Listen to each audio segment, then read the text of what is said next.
देखो भाई, 10th class का जो है ना हाइट एंड डिस्टेंस चैप्टर हम पढ़ रहे हैं, वो भी आर डी शर्मा में से। और ये चैप्टर आपका आर डी शर्मा की बुक में 12 है भाई। और लास्ट टाइम हम जो है ना एक्सरसाइज 12.1 में थे, और उसमें मैंने आपको बेस बताया कि आप स्टेटमेंट पढ़ो। अगर आप स्टेटमेंट पढ़ के फिगर बना पाते तो आसान है, वरना मुश्किल है। देखो सब कुछ आपको क्वेश्चन ताना भाई। स्टेटमेंट देखो बड़ी है, तो मैथ की बुक आपके पास होना जरूरी है। और लास्ट में मैंने आपको जो है ना क्वेश्चन नंबर शायद 11 तक हमने कर लिया भाई। अब तुम पढ़ो क्वेश्चन नंबर 12 भाई। पढ़ना 12 एक बार। 12 में लिखा हुआ है, a parachute is descending vertically and makes angle of elevation of 45 degree and 60 degree at two observation point 100 meter apart from each other on the left side of himself। पहली बात तो जो पैराशूट है ना, उसको आप एक पॉइंट तक शो करोगे कि मान ले पैराशूट है, ये आपका ग्राउंड हो गया, ये कौन आपका ग्राउंड है भाई। तो इस पैराशूट के लेफ्ट में जो है ना दो पॉइंट है, वो जो दो पॉइंट है ना, उन दो पॉइंट होते हैं एंगल ऑफ एलिवेशन। एक मान ले पॉइंट ये है, एक मान ले पॉइंट ये है। तो आप इन पॉइंटों को पैराशूट से मिलाओगे, और ये पैराशूट की क्या हो जाएगी भाई, हाइट हो जाएगी। और हाइट हमेशा क्या होती है, परपेंडिकुलर। ये पैराशूट ये आपका ग्राउंड हो गया। अब वो खुद को है, ग्राउंड के ऊपर दो पॉइंट हैं, इन पॉइंटों से इस पैराशूट का एंगल ऑफ एलिवेशन ये बनेगा। जो एंगल ऑफ एलिवेशन है वो आपको दिया हुआ भाई 45 और 60 है। देखो ये 45 होगा और ये कौन होगा मेरा 60। क्यों? क्योंकि जैसे जैसे आप इस साइड मूव करोगे ना, तो एंगल आपका इंक्रीज करता है। तो एंगल छोटा हुआ, ये आपका क्या हुआ, बड़ा हुआ। उसके बाद अब वो खुद को है, जो दो पॉइंट है ना, इनके बीच में जो डिस्टेंस है वो 100 मीटर है। ये लिखा हुआ ना 100 metre apart from each other, कि इनके बीच में जो डिस्टेंस है वो कौन है, मेरी 100 मीटर है भाई।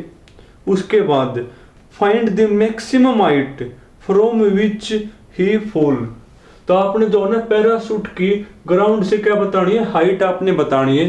तो वो जो हाइट है वो मैंने h मान ली, और साथ में कहो भाई and the distance of the point where he fall on the ground from the just observation point.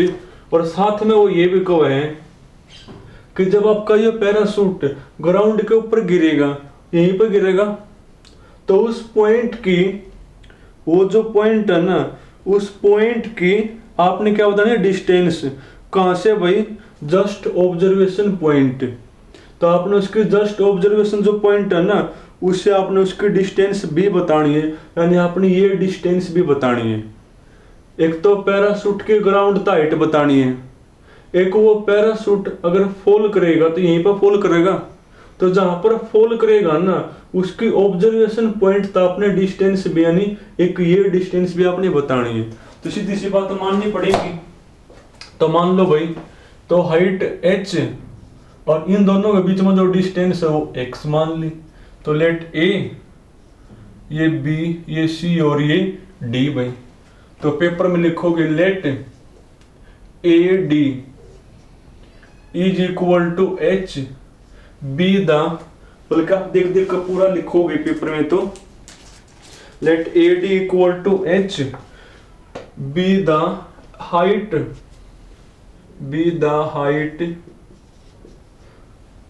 Height, from which he false,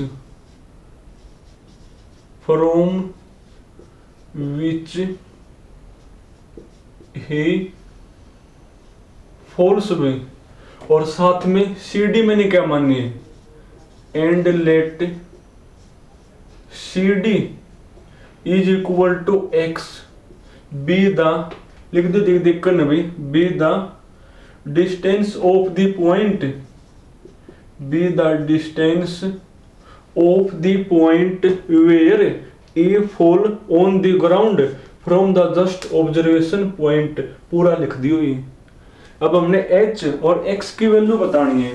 तो बेस मैंने बता दिया कि इसमें आपकी क्या बनने वाली है, दो राइट एंगल ट्रायंगल। देखो दो कौन कौन सी बनेंगी, एक तो ACD बनेगी और एक ABD बनेगी। पहले ACD देखो भाई, इन राइट एंगल ट्रायंगल कौन सी भाई, ACD। देखो ACD में ये अपॉन ये करोगे यानी h upon x is equal to tangent 60 बनेगा। अरे एंगल के सामने परपेंडिकुलर ये बेस क्या होता है tan 60 अपना, तो tan 60 मेरा होता है √3 क्रॉस मल्टीप्लाई भाई, यानी h इक्वल टू कौन होगा √3x बनेगा। उसके बाद अब ये बड़े वाली लोगे लेना, बड़े वाली एक बार, तो बड़े वाली में बनेगी h अपॉन x प्लस 100 भाई।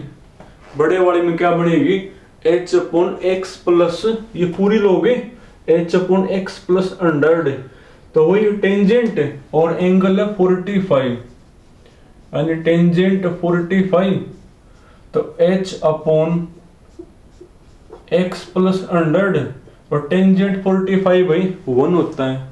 क्रॉस मल्टीप्लाई करना, क्रॉस मल्टीप्लाई, तो h upon x plus 100 equal to कौन 1 होगा मेरा। अरे क्रॉस मल्टीप्लाई नहीं करें, कर दो, तो x प्लस 100 भाई। अब देखो h की और x की वैल्यू बतानी है, इसको बोल के नाम दे लो इक्वेशन नंबर 1।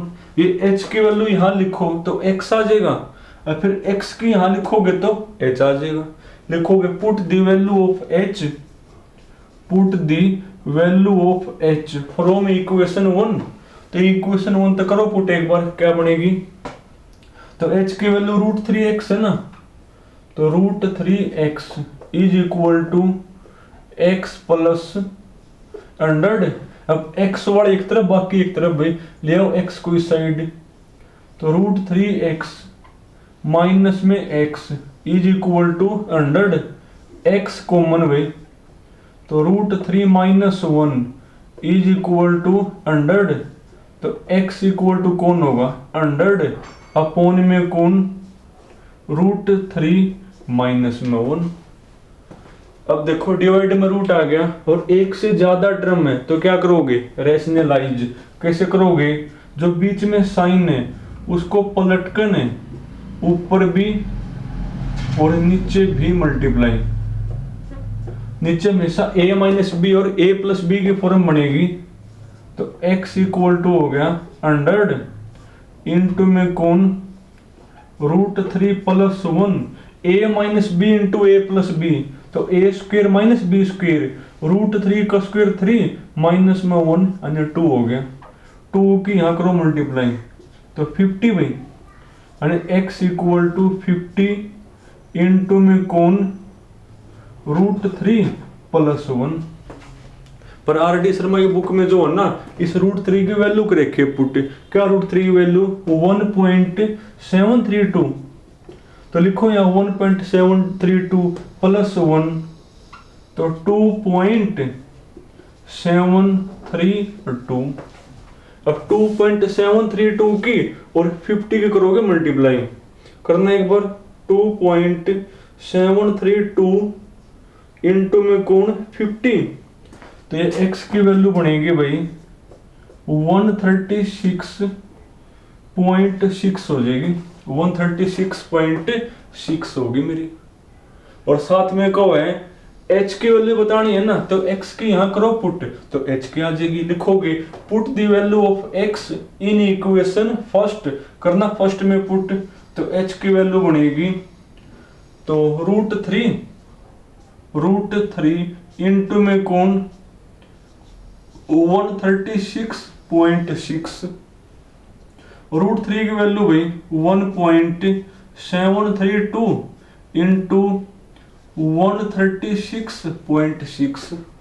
अब ये मल्टीप्लाई करो तो एच आ जाएगा। अब मल्टीप्लाई तुम कैसे करोगे, ये जो पॉइंट है ना इनको भूल के करोगे, यानी आप मल्टीप्लाई करोगे 1732 और 136 आप मल्टीप्लाई नहीं की करो, फिर पॉइंट कहां पर लगाओगे वो मैं बता दूं। करना एक बार मल्टीप्लाई 1732 इंटू 136 भाई, तो ये आपके मल्टीप्लाई आएगी 236 59 और 12।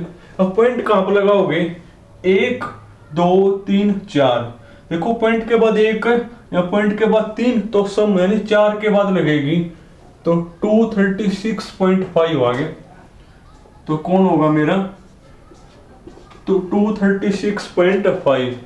तो जो पैराशूट जहां से फॉल करेगा ना उसकी जो हाइट है मैक्सिमम कौन होगी, वो मेरी 236.5, और जस्ट ऑब्जर्वेशन और जहां पर फॉल करेगा उसके बीच में जो डिस्टेंस है वो कौन होगी, 136.6 बनेगी भाई। तो 12 है ना अपना ये, तो 236 पॉइंट सही है ये, और 136 वो भी सही है। तो कर लोगे ना। तो मेन जो बात मैंने आपको बताई है वही है भाई कि आपका इसमें फिगर ही मेन है। अगर आप फिगर बना पाए तो आसान, वरना देखो मुश्किल है भाई। चलो तुमने आज एक ही करना, बाकी फिर कल करेंगे भाई।